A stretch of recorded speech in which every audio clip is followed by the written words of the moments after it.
Price the lord, hallelujah. പ്രിയ സഹോദരങ്ങളെ, ഈ വെള്ളിയാഴ്ച ദിനത്തിൽ പ്രഭാഷകൻ 7:27 അവിടെ വചനം പറയാണ്, പൂർണ്ണ ഹൃദയത്തോടെ പിതാവിനെ ബഹുമാനിക്കുക.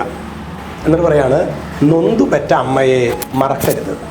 എൻ്റെ അർത്ഥം എന്താണ് സഹോദരങ്ങളെ? അതായത് പിതാവിനെ ബഹുമാനിക്കുക എന്ന് പറയുമ്പോൾ ചിലപ്പോൾ അവസാന കാലഘട്ടത്തിലൊക്കെ പിതാവിനെ ഒരു മകനെ പോലെ തന്നെ നോക്കേണ്ടി വരും.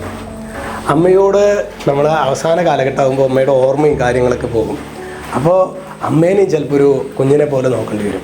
നമ്മൾ കുഞ്ഞ് പറയുമ്പോൾ നമ്മൾ അത് ഒന്ന് വേർതിരിച്ചിട്ടൊക്കെ എടുക്കും അല്ലേ. ഇതുപോലെ തന്നെ വയസ്സാകുമ്പോഴൊക്കെ ചിലപ്പോഴെങ്കിലും ഫാമിലിയിലുള്ള വലിയൊരു ട്രബിളാണ്.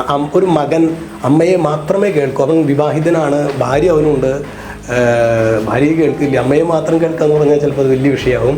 അപ്പോൾ അമ്മയെയും മക്കളെയും ജീവിത പങ്കാളിയെയും എല്ലാവരായിട്ടും ചേർന്ന് പോകുന്ന ഒരു കൃപയാണ് പ്രിയ സഹോദരങ്ങൾ എന്ന് വചനം പറയുന്നത്. പൂർണ്ണ ഹൃദയത്തോടെ പിതാവിനെ ബഹുമാനിക്കുക.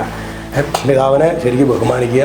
അമ്മയെ മറക്കരുതെന്ന് പറയുമ്പോൾ അമ്മ ആയിരിക്കുന്ന അവസ്ഥയിൽ നമ്മ നല്ല ആരോഗ്യവതിയുള്ള ഒരു കാലഘട്ടത്തിൽ അമ്മേനെ ശരിക്കും അനുസരിക്കണം. അമ്മ വളരെ വീക്കായി, ശാരീരികമായി മാനസികമായിട്ടൊക്കെ വീക്കാവുമ്പോൾ അമ്മേനെ ശരിക്കും ചേർത്ത് നിർത്തണം.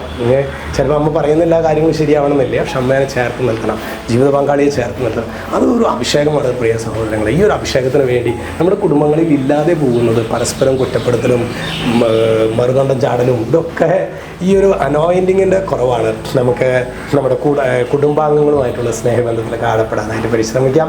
ഈശോ നമ്മെല്ലാവരെയും സമൃദ്ധമായിട്ട് അനുഗ്രഹിക്കട്ടെ, ഇപ്പോഴും എപ്പോഴും എന്നേക്കും. ആമേൻ.